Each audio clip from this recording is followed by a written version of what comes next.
بسم اللہ الرحمن الرحیم الحمد للہ رب العالمین والصلاة والسلام علی سید الانبیاء والمرسلین۔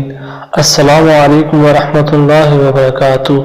تو جی میرے پیارے دوستو، کسی شخص کو بھی کتے کے کاٹنے سے باولے پن کی بیماری لاحق ہو گئی ہو تو وہ یہ وظیفہ کچھ روز تک قابل استعمال میں رکھے تو انشاءاللہ العزیز اللہ تعالیٰ کی پیاری ذات اس بیماری سے نجات عطا فرمائے گی۔ وظیفے کا طریقہ کار سماعت فرمائیے۔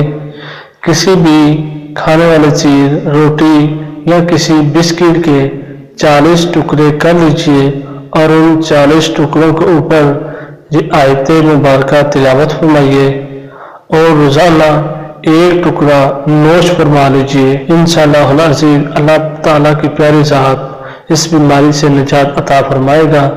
تو آیت مبارکہ سماعت فرمائیے۔ انہم یکیدون کیدا واکید کیدا فمہل الکافرین امہلہم